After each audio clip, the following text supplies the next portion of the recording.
مصنف ابن ابی شیبہ میں حضرت خزیمہ بن عبد الرحمن رضی اللہ تعالیٰ عنہ کی روایت موجود ہے کہ آپ فرماتے ہیں کہ حضرت سلیمان علیہ السلام کے پاس آپ کا ایک دوست بیٹھا تھا، تو حضرت اسرائیل علیہ السلام تشریف لائے، اس کو غور سے دیکھنے لگے، پھر وہ تشریف لے گئے، تو بعد میں وہ شخص آپ سے عرض کرنے لگا حضور یہ مجھے گھور کے دیکھ رہے تھے، لگتا ہے میری موت کا وقت آ گیا، تو آپ اس طرح کریں ہوا کو حکم دے مجھے ہند پہنچا دے۔ یہاں کا روایت میں یوں ہے کہ حضور ویسے ہی میرا دل کر رہا ہے مجھے آپ ہوا کو حکم دے کہ ہند پہنچا دے۔ حضرت سلیمان کا حکم چلتا تھا، ہواؤں کو حکم دیا، وہ ہند پہنچ گیا، وہ شخص ہوائیں اڑا کے اس کو ہندوستان لے گئیں، وہ مقام جہاں وہ جانا چاہتا تھا وہاں جب وہ پہنچ گیا، کچھ دنوں کے بعد حضرت اسرائیل علیہ السلام تشریف لائے، حاضر بارگاہ ہوئے، تو جناب سلیمان علیہ السلام نے فرمایا کہ کیوں گھور کے دیکھ رہے تھے؟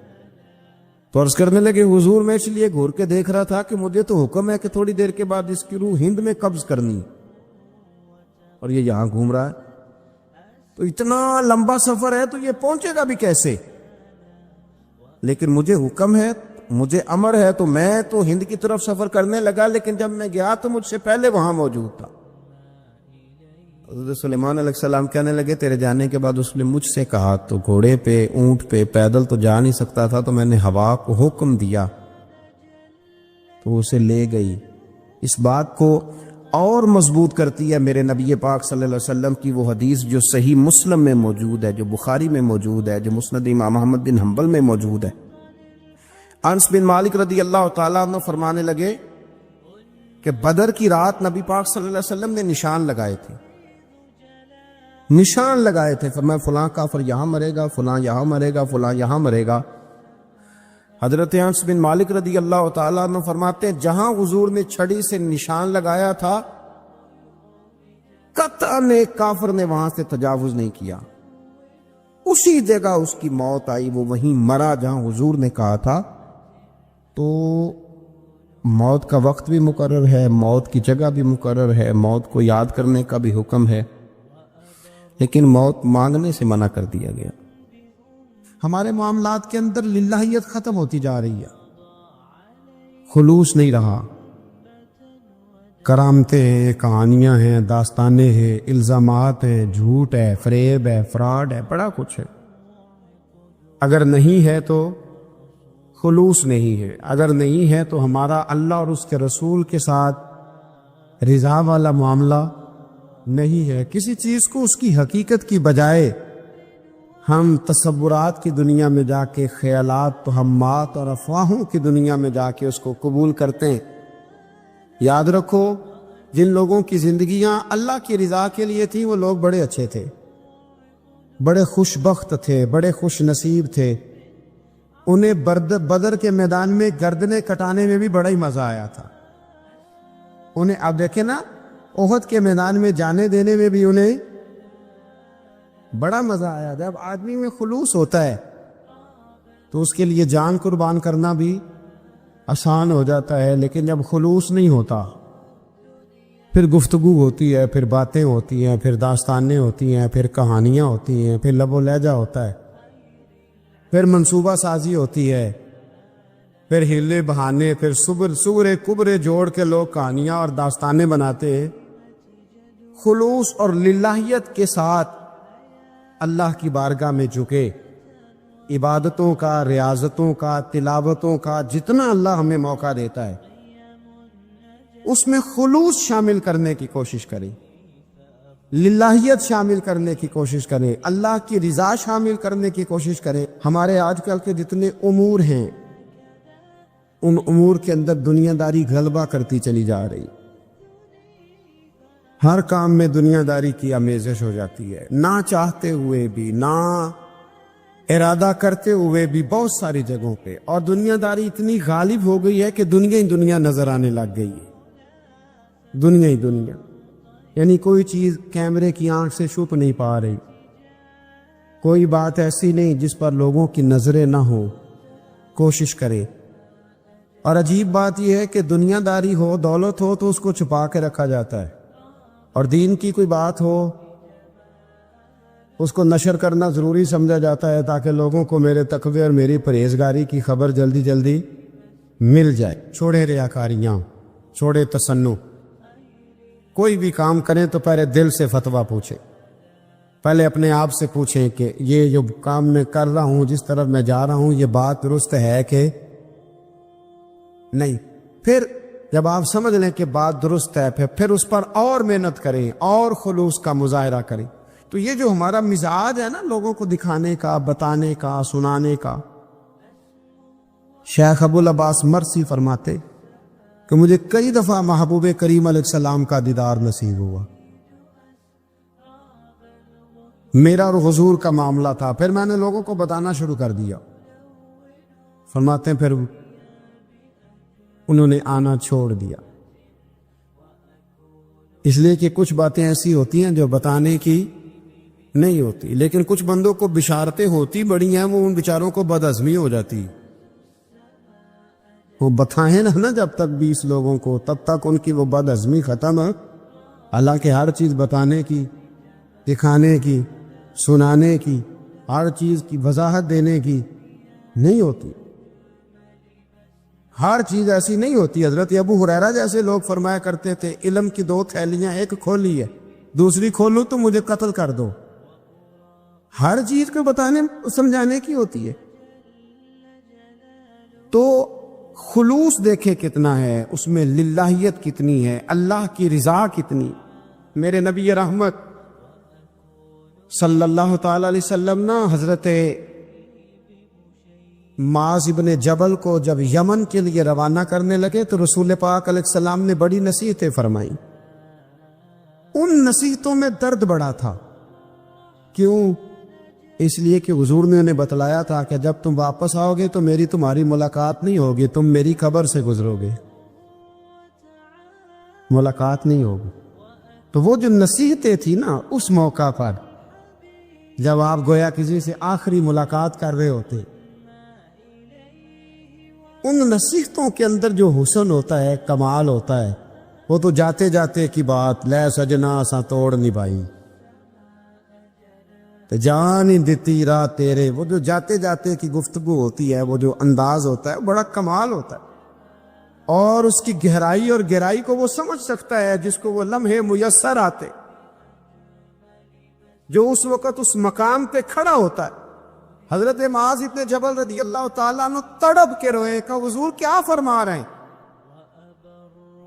حضور کوئی خاص نصیحت تو نبی پاک نے بڑا کچھ فرمایا، ایک جملہ حضور نے یہ کہا، معاذ عمل جتنا بھی کرنا خلوص کے ساتھ کرنا۔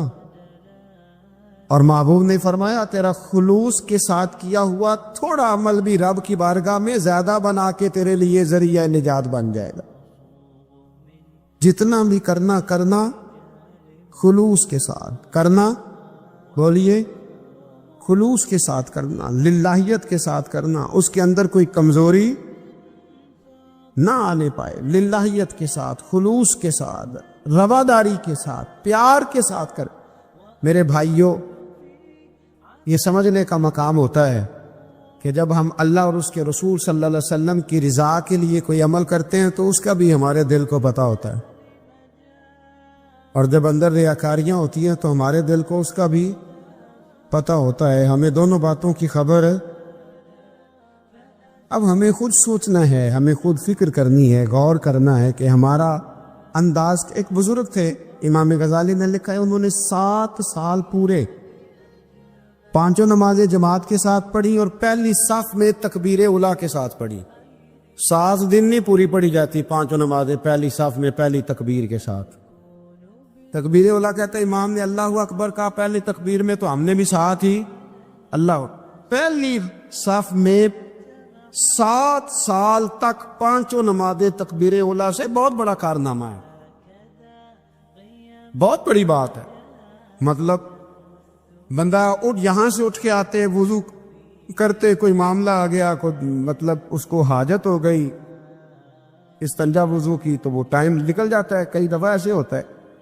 7 سال پورے نماز پڑھی تو کہتے ہیں 7 سال کے بعد نا ایک دن 8واں سال لگا ہوا تھا تو بزرگ فرماتے میں ذرا لیٹ ہو گیا، تکبیر اولا تو مل گئی پر پہلی صف نہ ملی، تیسری صف میں جگہ ملی۔ بزرگوں کے تقوی دیکھیے گا، فرماتے تیسری صف میں نے نماز پڑھی تو میرے دل کے اندر خیال آیا یار لوگ کیا سوچیں گے کہ اتنا اچھا اس کا ریکارڈ تھا، پہلی صف میں یہ نماز پڑھتا تھا تو آج تیسری صف میں لوگ کیا سوچیں گے۔ فرماتے ہیں جب یہ لفظ زبان پہ آیا تو میرا ضمیر بول پڑا، جب یہ سوچ دل میں آئی تو میرا اندر تڑپ اٹھا، چھم چھم میرے آنسو نکلنے لگے، میں رویا۔ اور فرماتے ہیں لوگ چلے گئے اور میں نفل پڑھتا روتا رہا۔ میں نے کہا اللہ مجھے یوں لگتا ہے وہ 7 سال تک پہلی صف میں جو نمازیں پڑھتا رہا وہ تو لوگوں کو دکھانے کے لیے پڑھتا رہا۔ فرماتے میں نے 7 سال کی نمازیں قضا پڑھی،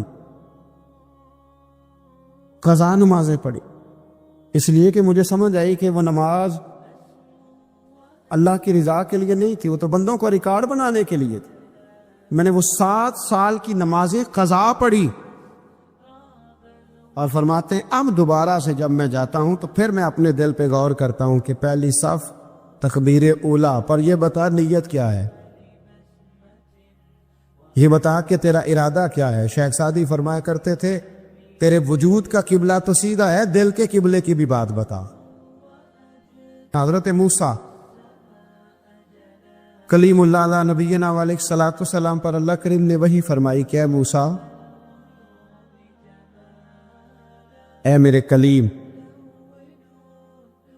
میرے لیے بھی کوئی کام کیا ہے؟ عرض کی اللہ میں نے نمازیں پڑھی، روزے رکھے، تبلیغ کی۔ فرمایا وہ تو آپ کی ذمہ داریاں تھیں، وہ تو آپ نے اپنے لیے کیا، میرے لیے بھی کچھ کیا ہے؟ رب کریم نے پوچھا موسیٰ میرے لیے بھی کچھ کیا ہے؟ عرض کی اللہ یہ سارا کچھ، فرمایا مالک تیرے لیے کیا۔ کہا یہ تو آپ نے اپنے لیے کیا، آپ کی ذمہ داریوں میں شامل تھا۔ مالک تیرے لیے کیا ہے؟ فرمایا کسی بندے سے محبت کی ہے کہ یہ اللہ کا بندہ ہے، کسی بندے سے محبت کی ہے کہ یہ اللہ کا بندہ ہے، یا کسی کے ساتھ تمہاری صرف اس لیے ناراضگی ہو کہ یہ اللہ کا نافرمان ہے، اللہ رسول کا دشمن ہے، معاذ اللہ بے ادب ہے؟ میرے بھائی سمجھ لے اچھی طرح اور اپنے دل کے کونے میں یہ بات بٹھا لے کہ زندگی میں جو کام کریں وہ اللہ کی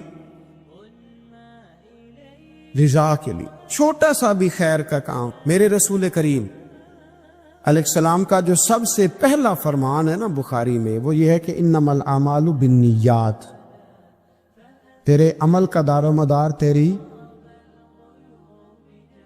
نیت پر ہے، تیرے ارادے پر ہے۔